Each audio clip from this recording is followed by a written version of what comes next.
You cannot journal your way to a kick ass life. In today's episode, I am going to share with you the mindset shifts and the tools that are going to take your life from where it's at to where you want it to go. And meaning your dream life, the one where you're running marathons, where you're getting the freaking raise, where you're buying the house, where you're taking the European trip and you're making your dream life, you're turning it into your reality. So I'm going to start out the way that this episode is going to go is I'm going to point out three of the biggest mistakes and how to shift them. Like I said, the tools, the mindset shifts that need to happen for you to actually start living the life of your dreams. So the first mistake is spending so much time planning, prepping, talking about your goals, getting in the vibe of your goals. This could look like buying the best gear. Maybe you want to run a marathon and you're like, I need to research all the gear and buy all of it. Maybe it's researching the best plan, looking it up, spending hours, days, weeks, months trying to figure out and curate this plan, following people to get inspired. You're like, I need to find all the runners and follow them and stalk them and see what they're doing. Maybe it's filling out journal prompts, self-belief, getting in the vibe of like, I'm a marathon runner, I can run the marathons, affirming, meditating on it. This is all procrastination in disguise. Obviously, meditating, building up your self-belief with journal prompts, like I would spend maybe 2 minutes a day. Like it can absolutely be helpful. But so many people are pissing away their time just getting into motion, just trying to hype themselves up. What you need to create is proof that you are capable. Rock solid, tangible proof that you are capable of doing the things that you want to do and say that you're going to do. David Goggins, hopefully you know of him. If you don't, look him up, read his books, listen to his videos. He is the man, the myth, the legend. And he talks about how there's two different types of belief. There is surface level belief and then there's real belief. Surface level belief is pretty much everything that I just mentioned. It's what the foo-foo coaches will tell you. Oh, just believe in yourself. Just match the vibration. Just get yourself into the energy of it. Just affirm that you can run the marathon. That's very surface level and it's not proving anything to your freaking brain that you can actually do the thing that you want to do. Real belief is born in resilience. It comes from layers of pain, suffering, fatigue, when you feel like you're on the verge of failure and you feel like you can't and you somehow do, and you tap into this source of fuel, of motivation, of drive that you never even knew existed inside of you. It's something that bubbles up. This is what David says. It bubbles up from inside. It bubbles up from within. And nothing external can make this happen. It is a source of energy that is in you that you don't even know that you have. It's this sink or this swim moment. If you are stranded in the ocean and you're treading water, that's the type of situation that you have to put yourself in when, again, do you want to book the trip? Do you want to ask for the raise? Do you want to run the marathon? It's like sink or swim. Are you fucking treading water, or are you, hopefully I can swear on here because I'm going to upload this onto YouTube. Hopefully I don't get banned on my first episode. Are you treading water, or are you sinking and dying and just going to die with an average life, right? So we have to actually go out and take action. So if you want to run a marathon, go on a run today. If you want to go on a European trip, what needs to happen? Do you have the money and you just need to book the freaking thing? Or do you need to save the money? How much money can you save? How much money can you take money out of your bank account or your cash or whatnot and start an envelope and like start saving $1 every single day, right? If you want the raise, go and ask for the raise tomorrow. This an example that I have is I was out on a run the other day, and I run through these multi-million-dollar neighborhoods, because I'm matching the vibe, right? But I'm like doing it as I'm bettering myself, and it's honestly just very inspiring. I like to look at the people, and I made it a challenge with myself. I'm like, you know what? By the end of my run today, I am going to spark a conversation with one of these people. Even if I just ask them, what do you do for a career? Because I want to afford a house like this. So give me some guidance. And you just never know where conversations are going to lead. And so it was this sink or swim. I'm like, this is happening. I'm doing it. I am not ending my run until I spark a conversation with someone. I ended up sparking a conversation with the sweetest lady. Her name was Debbie. Her dog's name was Scoter, and she was into birds. And she ended up, like, the conversation went on, and she ended up gifting me a free mountain bike. And that to me was a sign of, like, damn, sink or swim. And when you choose to swim, the universe, God, source, whatever the heck you want to call it, or believe in or don't believe in, it's going to reward you. It's this energetic flow of, like, you actually go out and do. You don't sit and journal, right? That never ever ever would have happened if I would have sat and journaled and said, I am going to make new connections. You're not making any freaking connections by sitting there with your face in your journal. Go out and talk to someone. Go to a networking event. Go to the coffee shop and make it a challenge to actually spark a conversation with someone. If you want to change your life, you have to start taking action and doing less of the motion and preparing yourself for it. So the second mistake is feeling this void, like something is missing from your life, and filling it or attempting to fill it with materialistic things.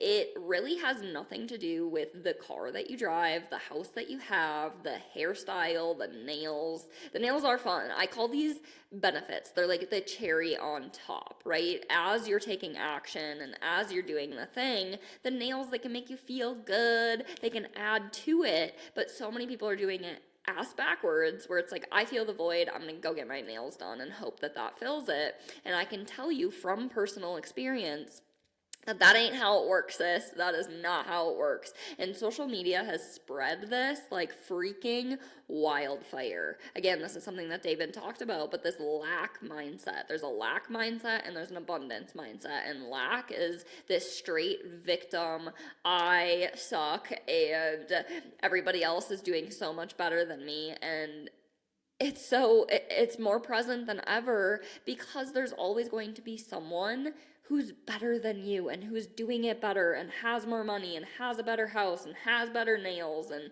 has a cuter dog or what the heck ever that you're comparing yourself to.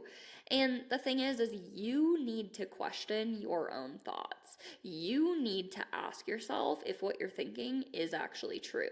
You need to take control of what takes away your power and what gives you power. So if you know deep down that you're living a life that is not the fullest expression of who you're meant to become and who you know you can become and what you are capable of, the void is always going to be there. It doesn't matter how many self-help books you read. It doesn't matter how expensive of nails you get, what car you drive. If you are not living to the fullest expression of who you know that you can be, the void is always going to be there.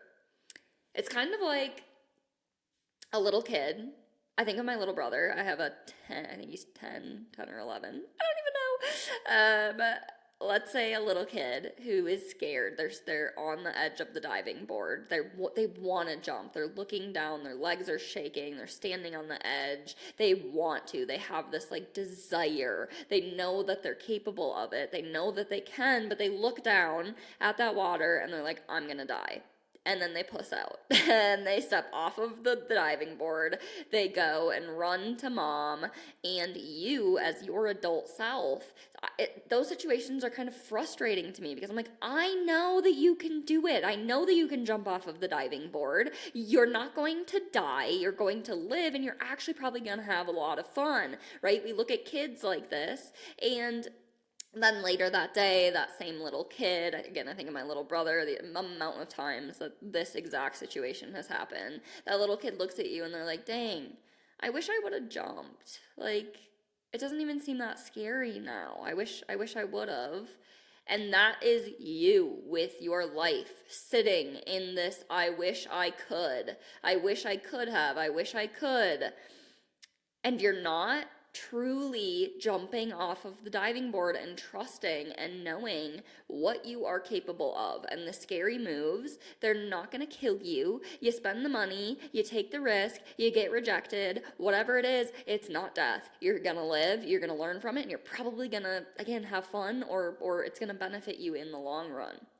So, number two, right? When you feel the void, when you feel like something's missing, stop trying to fill it with materialistic things and really sit with yourself and ask yourself, what needs to happen here for me to truly be living my life to the fullest expression of who I know I can be? And think of each area of life, your relationships, your health and fitness, your career. Are you where you want to be, or are you not? And are you just sitting in this day after day, I'm just gonna make it till tomorrow, I'm just gonna get through the day and the work day, and I can't wait till the weekend, and I can't wait until I can go home and watch TV? Are you living that life? Because no wonder why we feel a void. It's like, what needs to happen, right?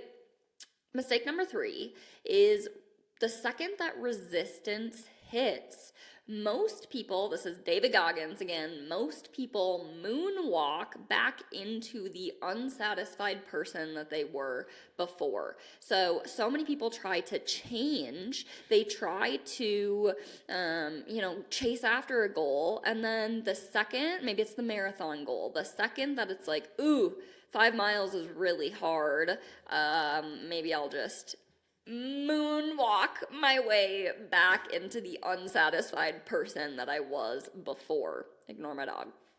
I notice that this is the case with a lot of people, actually, not a lot of people, but this has been the case with, let's say, people interested in one of my programs, in my coaching, in one-on-one. And they know, like, they're talking to me and they're like, I know that this is going to change my life. I am so pumped. Like, this is exactly what I need. This is the exact move. I can feel it. And then they hear the price, they get scared, and they moonwalk their way right back into comfort. They're like, never mind, the life that I'm living isn't that bad. Maybe I can just continue to do it on my own, even though I've spent the last 5 years trying to do it on my own and it hasn't worked. And I know that this is the move that I need to make, but I'm scared. I'm on the edge of the diving board and I feel like I'm going to die. So I'm just going to go back here into my comfort zone and I will talk to you later.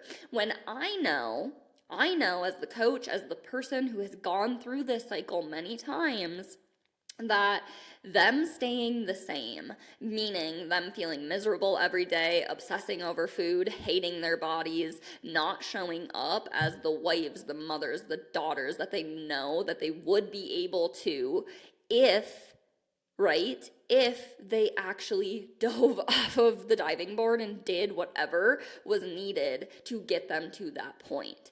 That cost of them staying the same is way higher than the couple $100s that they spend on coaching a month. But me, again, I have to sit there and just let it be and know that the time will come. I truly believe that people have to hit this absolute point of misery, this point, like rock bottom, to be able to be like, I don't even care what it costs, what it takes, the time, the energy, the money, the sacrifice. I will do it because I'm so freaking uncomfortable with where I'm currently at.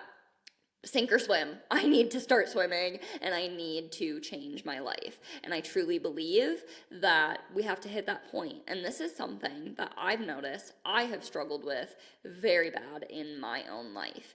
And what I have come to realize is there are a few different groups of people. There are people who grew up in the worst circumstances. Maybe they migrated from other countries. Maybe they grew up in poverty. Maybe they, like David Goggins, he got beat as a child and watched his mother get beat, right? Like that is not good. Like that is the worst end of the spectrum. And then on the other end of the spectrum, there are people who grew up in the best circumstances and they're just kind of like handed everything. Maybe they grew up in like generational wealth and they just kind of like get placed into the job and make the money and like live their best lives. And then there's these in-betweeners, the middle class. And these are the ones who I think honestly struggle the most with what I'm talking about. And I'm not saying struggle the most overall, but when it comes to this resistance hitting and then diving right back into your comfort zone, I think we are the ones who struggle the most with this because our situations aren't that bad, right? Like most middle class people have an okay life. It's not anything that they feel immediate danger from, that they need to escape from. And so they just kind of get a little bit stuck, if you want to call it. And this, I feel like, has been something that I have been fighting off my entire life. Because right, I haven't been too well off on this end of the spectrum where it's like, oh, I have it all. But also, I haven't been, and most people in this bracket that I'm talking about don't have enough pain. They're not in enough pain and suffering to force themselves to take crazy action, right? You hear crazy stories like David Goggins. Gary Vee is another one. I think he was an immigrant, came from an immigrant family, and it's like a lot of times, right? If you grow up in poverty, you have this like innate like, I need to get out of here. I need to like sink or frickin' swim. But this middle blurred area, a lot of us don't have that in us because we're like, my life is okay. I'm okay. My body's okay. My life is okay. My relationship is okay. My job is okay. I'm not like in immediate danger. I'm okay. I mean, I could be better, but And so, this has been a recent realization for me, and this is where the idea to run 10 miles a day for the next 30 days came in. So, I want to force myself to obtain the highest level of resilience that I can. I was finding that I was sitting in that middle area where I'm like, my life is good.